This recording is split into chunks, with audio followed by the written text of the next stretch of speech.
Hi, everyone, and welcome to the Beat Reporters Inbox on MLB.com, presented by Edward Jones. I'm Jamal Collier. I cover the Nationals for MLB.com. I'm here with Joe, who's going to be asking questions for us. Joe, what do we have first? First question from Dan. Will the Nats make a push for a fifth starter at the trade deadline? The Nats obviously just had an injury with Joe Ross, who's going to have Tommy John. He's done for the rest of the season, his next season as well. And that kind of leaves it a little bit in question.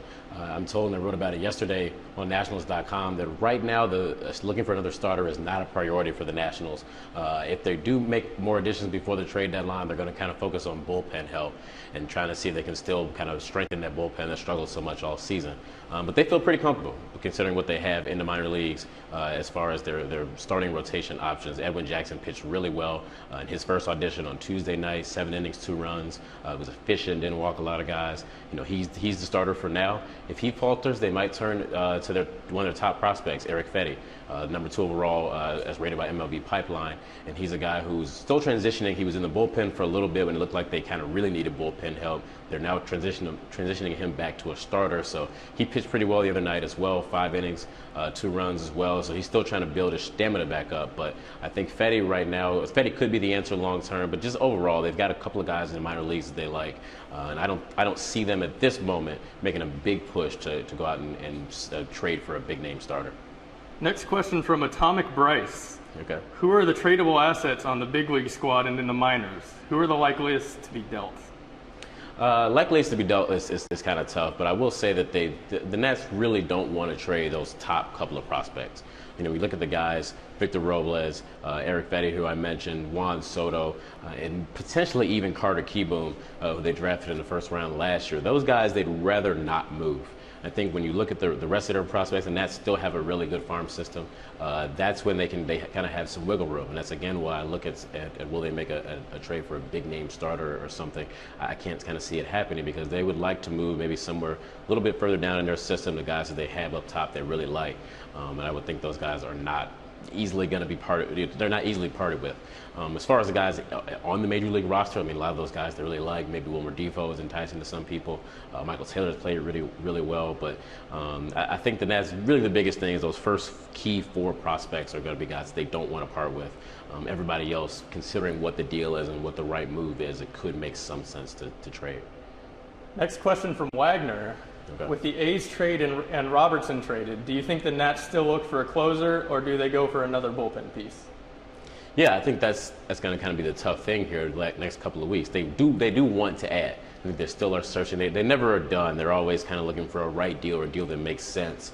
And that's kind of Mike Rizzo's his mantra is that, you know, even if we don't have a clear need, if somebody makes sense for us, we'll go out and make that move. So they still want to add to this bullpen. It's obviously the struggles have been well documented. They still want somebody else to maybe kind of ensure, not just for the rest of this season, but for the postseason, that they really can have a pen that they feel comfortable in.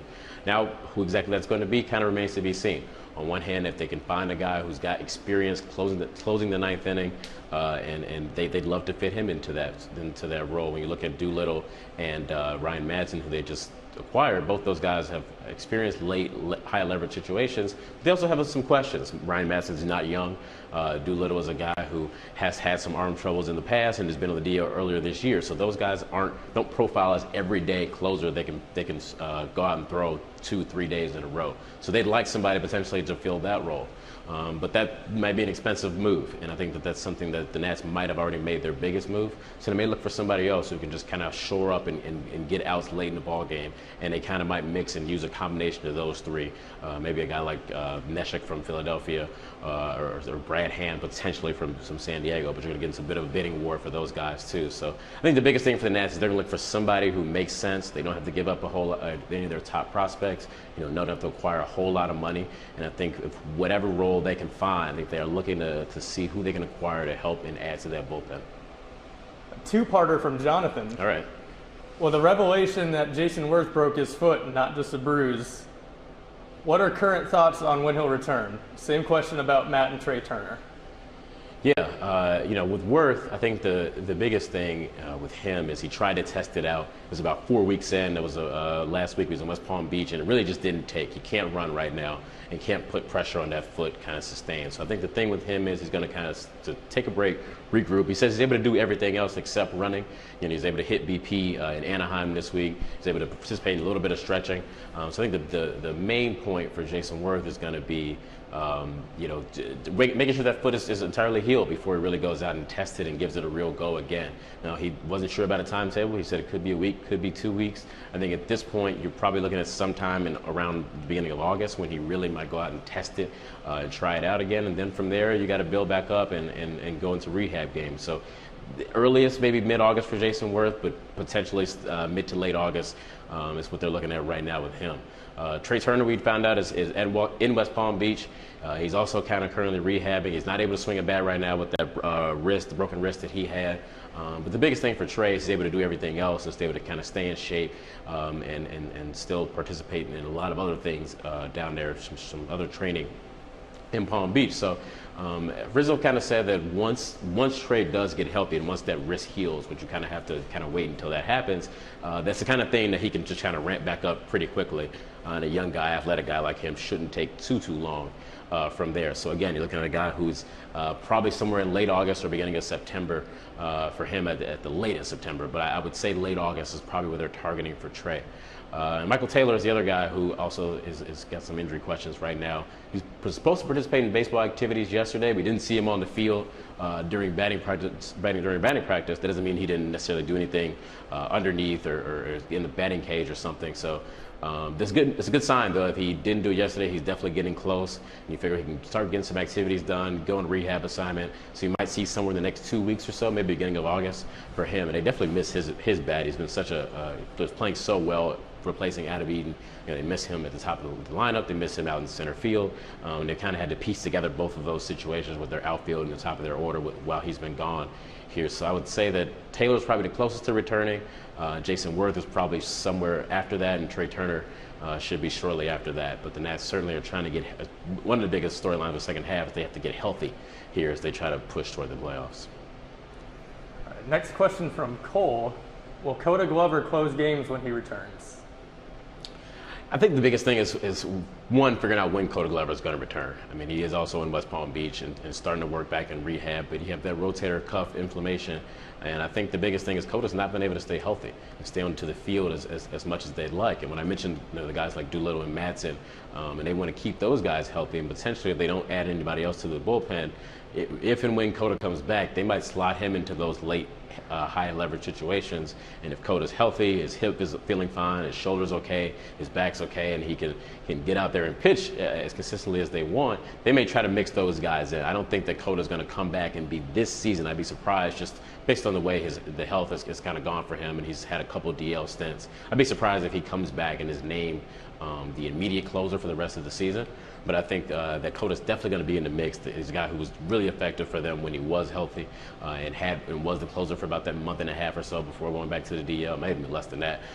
So I think that he'll get some high leverage late inning situations if he can come back and prove that he is a Koda Glover that they saw earlier this season.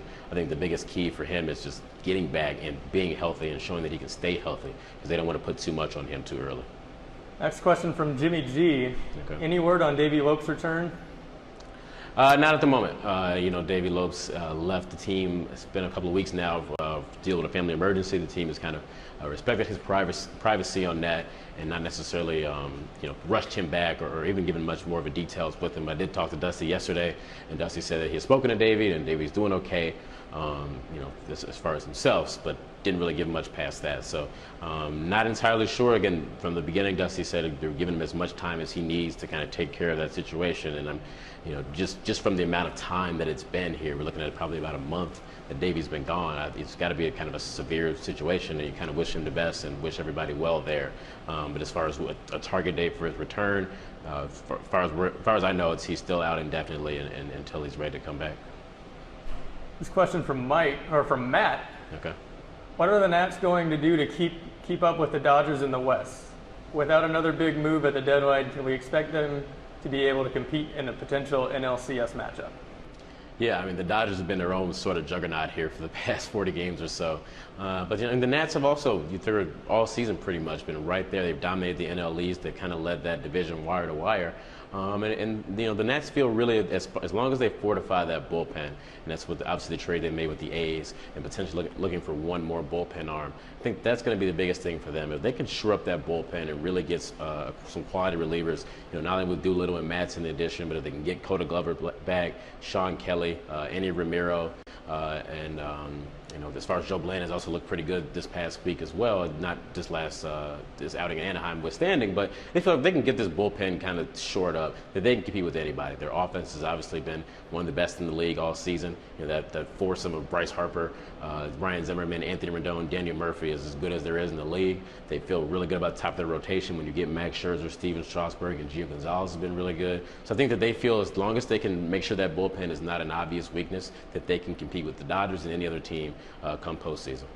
One more question from Tyler. With Worth out, who could be an ideal replacement for the time being?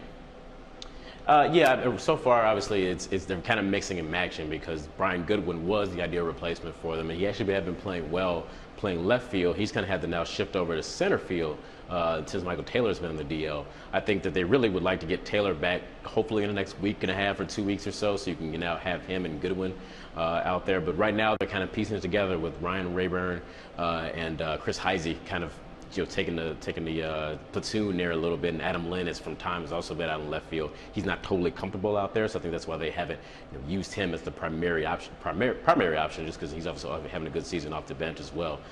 So I think it's tough. They got a lot of outfield injuries right now. They're kind of juggling, and it's kind of Bryce Harper and everybody else as they're mixing and matching in the lineup so far. But Brian Goodwin had proven that he was playing pretty well out there in left field while Michael Taylor was there. So that's all we have for now, everybody. But thanks for watching the Beat Reporters Inbox on MLB.com, presented by Edward Jones. I'm Jamal Collier, and tune in next time.